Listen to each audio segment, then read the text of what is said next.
Program. This is Green Dot Daily, Action Network's daily sports betting show. I'm your host, Brendan Glasheen. We're here every weekday beginning at noon Eastern, streaming live in the Action Network app. You can download the app for free. It's very simple, and the show pops right up. Very, very easy product. Phenomenal. Also, that doesn't work for you. We're live on YouTube, Action Network HQ YouTube for the show. So join us there. Green Dot Daily is presented by BetMGM. Use the bonus code ACTION when signing up to get up to $1,000. First bet insurance. Terms and conditions apply. Coming up later on in the show, we have Jim Root of the Three Man Weave. It's a college basketball crew that he is also contributing to us at Action Network. So in case you're new to college hoops, or if you haven't been following college hoops extensively, that's who Jim Root is. Does a great job. He joins us later on. How to figure out the Big 12. Big 12 has been a weird year. Great games last night, couple of games tonight in the Big 12. We will dissect. Also, a look around in the NHL, a couple of spots that the crew is going to discuss from the Lines podcast, the Line Change podcast. And Tim Kalinowski is going to join the show and discuss a variety of topics, including, is the NFL rigged? I'm sure you've all had enough of that topic, or you want more of it, right? So that's coming up later on. But first, Matt Moore. He joins us to discuss the association, NBA. We're leading off a show with the NBA. It's been a while since we've done that, probably since opening night. But with 2 weeks, still 2 weeks-ish to go till the Super Bowl, we figured let's dive into the association. And we're going to start with Lakers and Knicks. LeBron and AD, Matt Moore, look like they're ready to go. They did not play in Brooklyn last night. So the last time those two played was the overtime finish in Boston, and they're going to take on the Knicks. What do you like tonight in this game? Look at the Lakers. Lakers plus 2.5 and on the money line as well. We'll pull a sprinkle in on that. Lakers have covered 6 of 9 on the road. They've been, as a dog, they've been good in that spot as of lately. The Knicks are 6-10-1 as a home favorite this season. This is really a play against New York, whose home court advantage has been one of the worst in the league. Their point differential at home is a bottom 5 relative to league standards. So they've been really rough in that area. I project this as only Knicks -1. I think it's close enough. This is a back-to-back for the Lakers, which has to be factored into the line. But guess what? LeBron and AD didn't play last night, so they're going to play tonight in Madison Square Garden as LeBron continues his trek towards Kareem Abdul-Jabbar's scoring record. I think the Lakers right now are playing a little bit better. Actually, I think they're underrated by the market. I think this would be much closer to a pick'em. It can't be because the market can't necessarily underrate the Knicks' home court advantage to that degree, but they should, given how they've played at Madison Square Garden, including recently. The Knicks haven't been good. So I'll take Lakers plus 2.5, and I'll grab the money line as well. Yeah, I would agree. Lakers had won 3 of 4, but now they've lost 3 of 4. Clippers, Celtics, and then Brooklyn. But you factor in that game in Boston could have gone either way. And the Brooklyn... That could have gone either way, Brendan, is certainly a way to describe what happened. Is that a Celtics? That is a Celtics flag I have in my office, my bunker down office. That just showed up. I apologize. Yeah, the Lakers have been playing well. Truly, I'm not just saying that to be sarcastic, but yes, they continue their road trip. They're in New York. They go to Indiana and New Orleans next, so they remain on the road. LeBron and AD in. You like the Lakers? Okay, let's go to your team now. You're gonna gang up on me, Denver. The Denver Nuggets, they're laying a considerable amount here with still no Zion for New Orleans, and you like the Nuggets. Yeah, first off, not a Nuggets fan, just live here. I'm a transplant. Nuggets -7.5 is the play here. Jokic off of a loss is 53% since the team started making the playoffs, and after a streak, he's 62% at home after a losing streak. They've lost 2 in a row after that, getting absolutely beat down by Joel Embiid on Saturday in Philadelphia. The Pelicans have been in a tailspin here, and there's this idea of like, well, isn't this a buy low spot on the Pelicans? This season has kind of taught us, like, you should not be trying to catch falling knives. You should not be trying to, like, find the stopping point. How low is the bottom? Like, don't count on there being a bottom until that team hits it. And the Pelicans haven't hit it yet. Brandon Ingram's return, he's got a positive net rating. Everyone else is in the negative. They're playing Devontae Graham because they're trying to showcase him for a trade. That's not a good idea. They lose to Devontae Graham minutes by like 20 points per 100 possessions. Nuggets at home have been dynamite this season. Nuggets are going to be irritated coming off of that loss to the Sixers.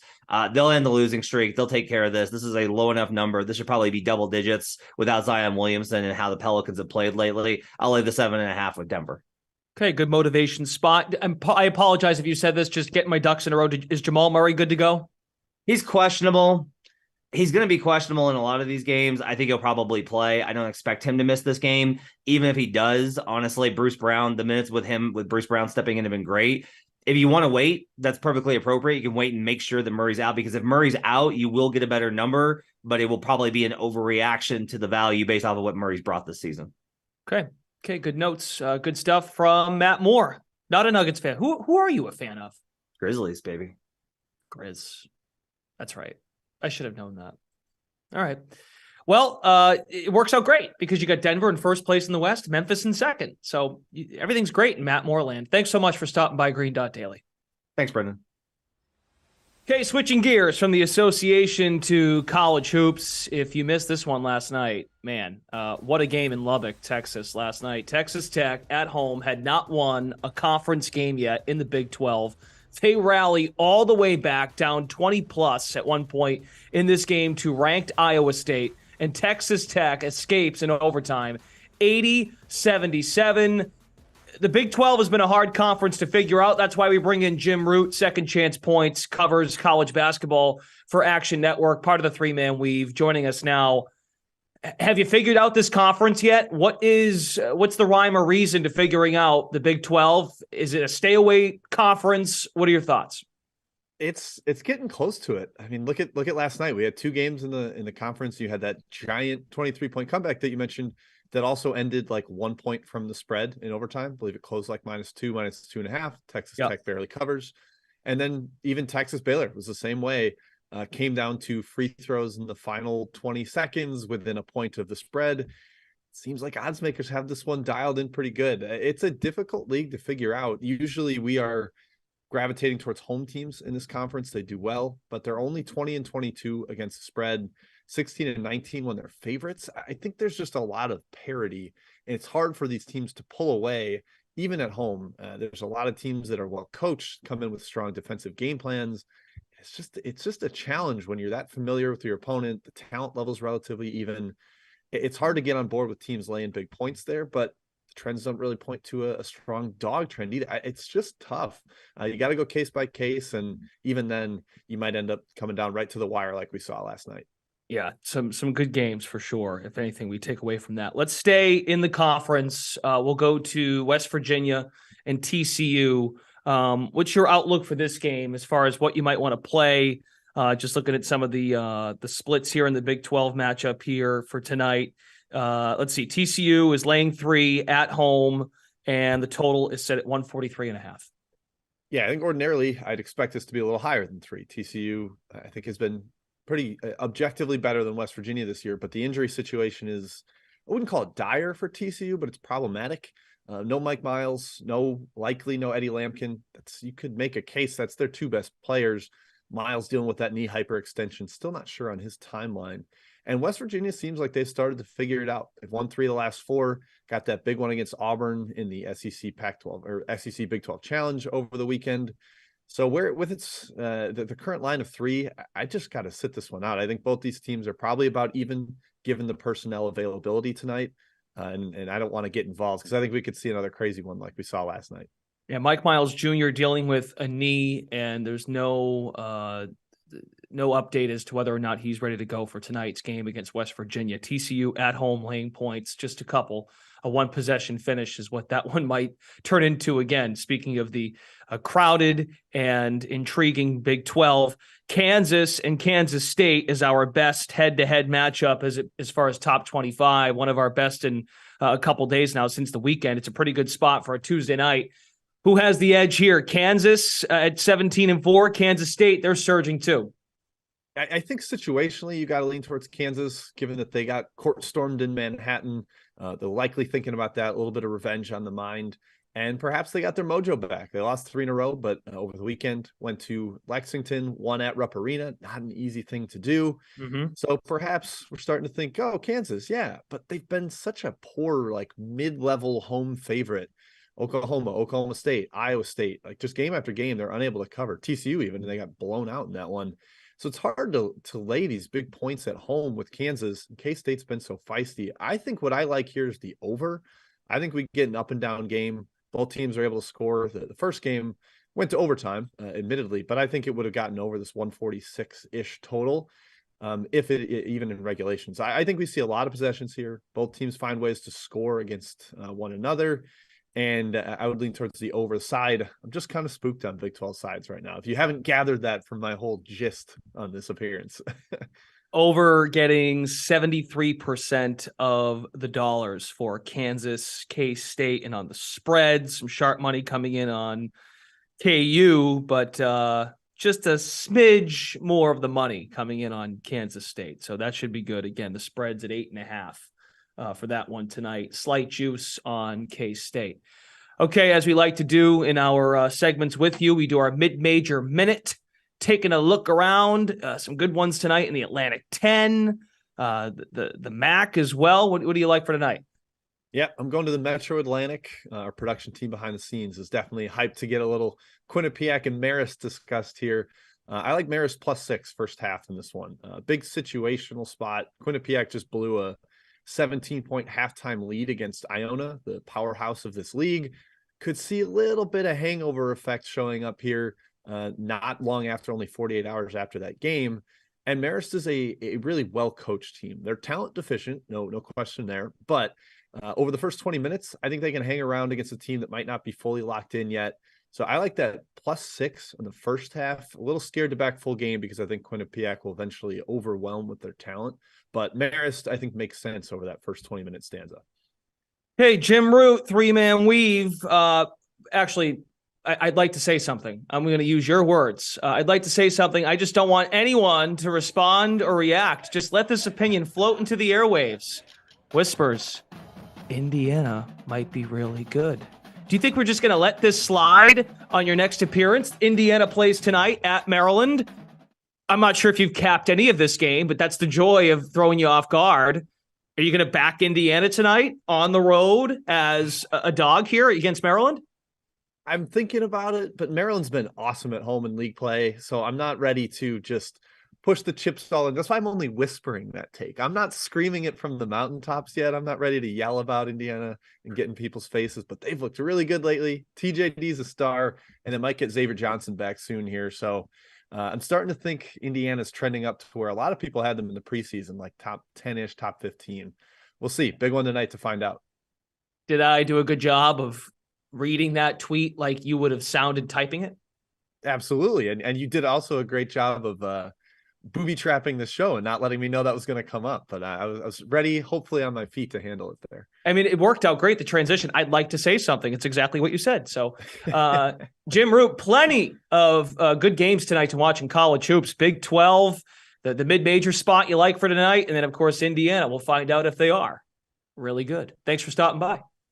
Appreciate it. Thanks for having me. Okay, moving on to the NHL. Here is tonight's market report. We've got the Kings and Hurricanes at 7 o'clock. A couple of other good spots at 7 tonight. Senators on the road as favorites at Montreal. Capitals, Blue Jackets. Washington is a favorite, and the folks like Washington pretty much across the board here with the money coming in on the Caps.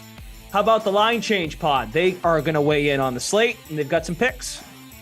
All right, let's just quickly get the top shelf bets, our favorite bets for Tuesday, January 31st and Wednesday, February 1st in the NHL.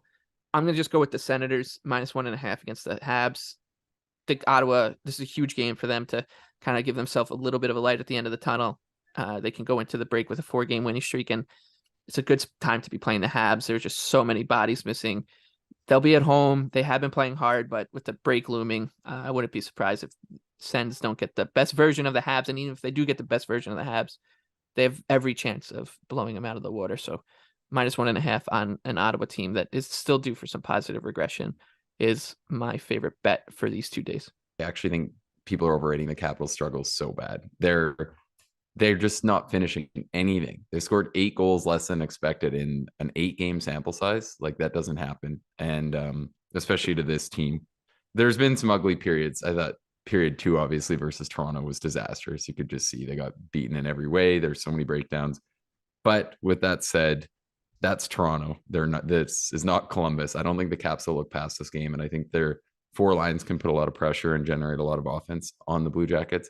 And then the other thing is the Blue Jackets likely are going to be without Blankenberg and Boqvist, which we talked about how they had that small pushback to respectability once they got a couple more NHLers back in the lineup. And now it's getting really, really thin again.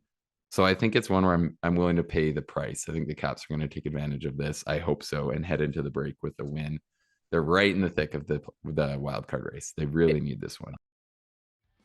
Tell me if you agree. I got Mahomes 1, Burrow 2, Allen maybe not even 3, maybe even behind, maybe even further back. How about you? Yeah, I mean, I think Burrow made that jump. They've been able to do this despite like everything working against them. They were down 3 offensive linemen, starters. It did not matter. Joe Burrow is that dude.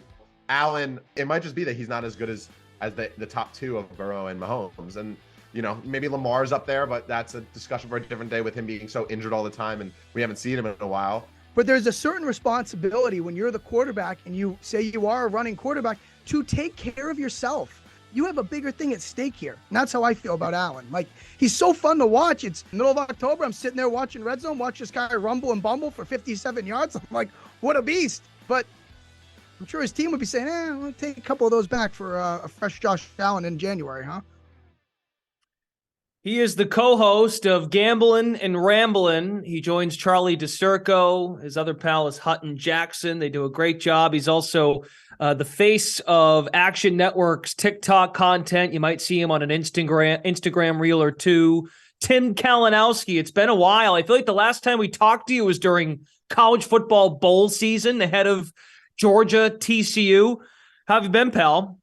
I'm doing well. I don't know. Did I say something or what? Because they put the clamps on me for a couple of weeks. I mean, I was exiled.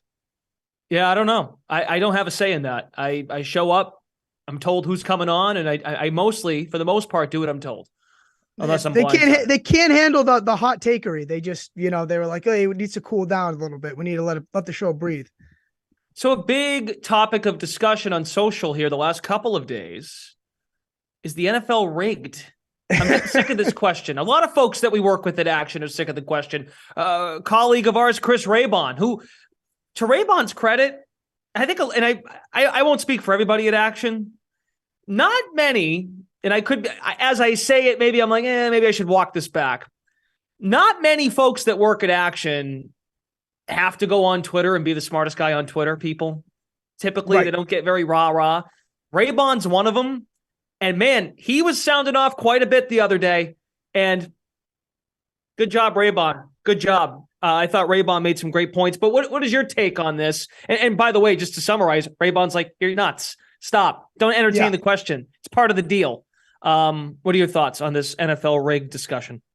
Well, the thing is, I like kind of grew up on Twitter. I'm a Twitter guy. And so as I do work on TikTok and stuff, I go into the TikTok vortex and people are legit and serious and saying they think the NFL is rigged and they think the NFL has a script and all these things. And like, it's kind of comical, but you realize how many people actually like kind of believe this stuff. And it's ridiculous to me because here's the thing, in a funny way, if the NFL was rigged or scripted, they picked a pretty bad rigged or scripted, they chose the wrong script this weekend. It should have been torn up and thrown on the floor. This weekend was not a very good product, like objectively, from start to finish. Like, I wouldn't say that that's a good case for scripted. Like, sure, what? Because Mahomes is going to the Super Bowl? Well, Mahomes is good.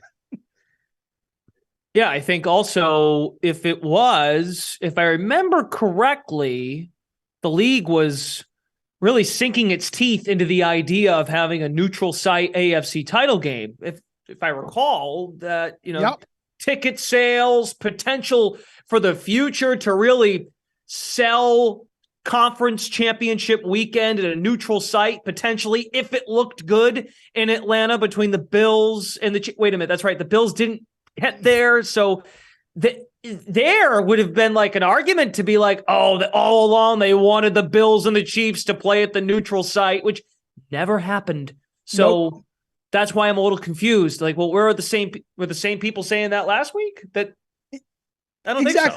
And you know what? For me, I kind of just replaced the word like rigged with the NFL was, dissatisfying this weekend, unsatisfying, whatever. Like it was not, I was saying earlier, like if we had aliens come down and we showed them this weekend of football and they'd watch for the first time, I don't think they would have been sold on the NFL as a good product, which was disappointing. And look, maybe it's because I had Monday morning off. I was excited to just settle in, little whiskey, little wine, and say, you know what? We have just 2 standalone games back to back here.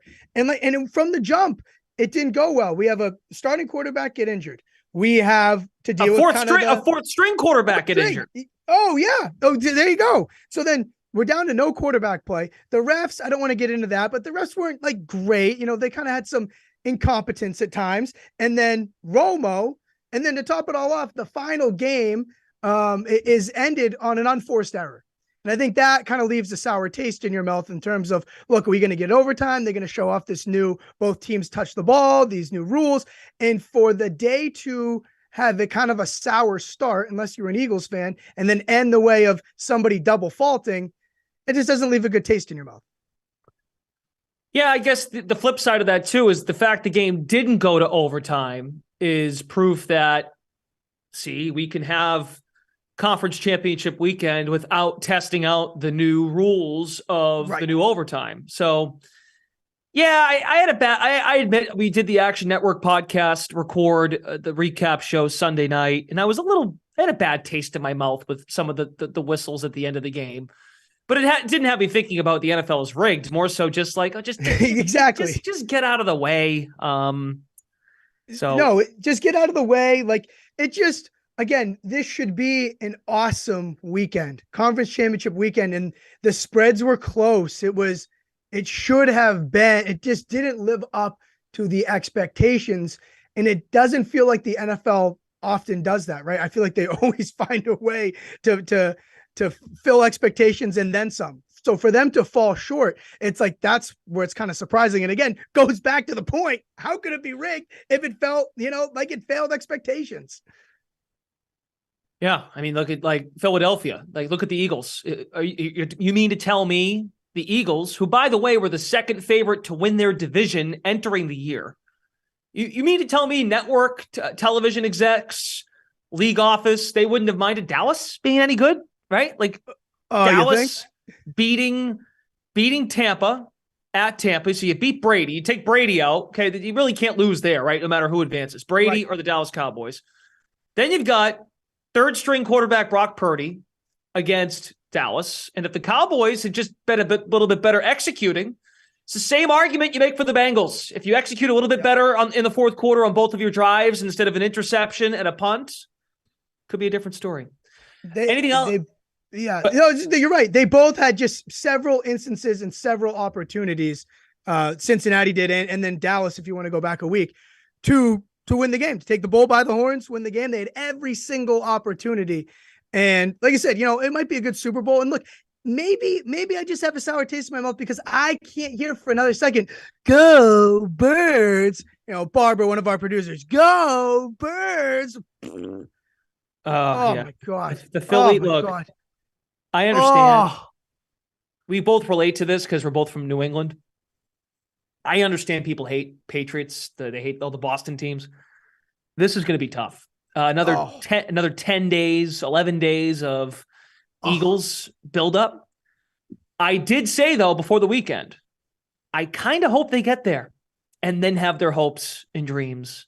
Please. Or as Meek Mill says, dreams and nightmares. Get hype to have their dreams and their nightmares crash and burn. Oh, please. Patrick Mahomes is the guy to do that. Please. And Jalen Hurts is such a great story. I find myself rooting for him all the time. But man, Philly does not deserve Jalen Hurts. They do not deserve a feel-good story quarterback on their team. They do not deserve it. Anyone who says "Go Birds" doesn't deserve it. They deserve nothing. I hope their hearts are broken in tragic fashion. I think the only person that I think deserves a lot of credit is Howie Roseman. Like to flip, to go from Peterson and Wentz / Foles. Foles won the Super Bowl. Nick Foles caught it, not Tom Brady. I know. But you flip from that to a new quarterback, new coach, new weapons by drafting one high, trading for one. and having a pretty darn good front seven. You pick up Sue this year. No, it's from a football it's the fans I'm talking about. The football team, I'm actually impressed with the construction of the roster. So, well, that's what makes it so hard. It's like, you guys don't deserve this. You don't deserve this great functional franchise that got a lot of heat and then still proved that their vision was going to work and that they believed in it. Yeah, they don't deserve it. Howie Roseman should run the Sixers because Hinkie didn't know what he. We'll stop ourselves there because I could go on. I could do another hour on Philly sports. I would love Philly to. Sports experience. I don't think my doctor would recommend it. Tim Kalinowski, what can you tell us that you might have coming up between now, the Super Bowl, with the show, Gambling and Rambling? What? Give us a tease. Give us a big market tease.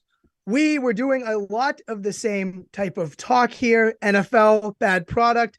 And the number one thing that we need to know between here and the Super Bowl is the health of the Kansas City Chiefs wide receivers and how we can hear less Go Birds talk online. I love it. I completely co-sign with all of this. Tim, thanks for stopping by. Appreciate it, Brendan. Okay, good stuff from Tim Kalinowski. You can follow all of the picks from today's show.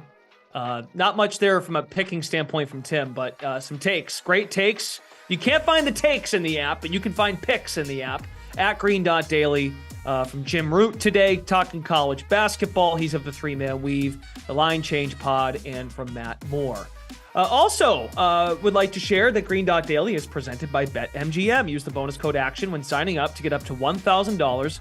First bet insurance, terms and conditions apply. I want to shout out the great state of Massachusetts. I know Tim's from Mass, I'm from Mass. First bets were taken at the BetMGM Springfield earlier today. There's Ray Bork. He put $100 on the Bruins to win the Stanley Cup today. Senator Adam Gomez is in there. Carlos Gonzalez, Mass Rep. Dominic Sarno, Mayor, in there as well. They're taking the Eagles, some Chiefs picks. Good stuff. Yeah. So it's live in Massachusetts. Online isn't until March, but Massachusetts is in the picture now for legal sports betting. Nice to see our friends over at BetMGM, at the BetMGM Springfield, get in the action. So good stuff. Okay, everybody, that's it. That's it for a Tuesday show. We're done with shows in January. We're on to February. So let me just remind you also, no more saying, definitely, this is a rule like after like 4 days, but no more saying Happy New Year, okay? The year's underway. We're into February. Enough of the Happy New Year. On to the second month of the year, starting tomorrow, noon Eastern. Thanks to everybody behind the scenes and all of our guests, Brendan Glasheen. Hopefully we see you tomorrow at noon for Green Dot Daily.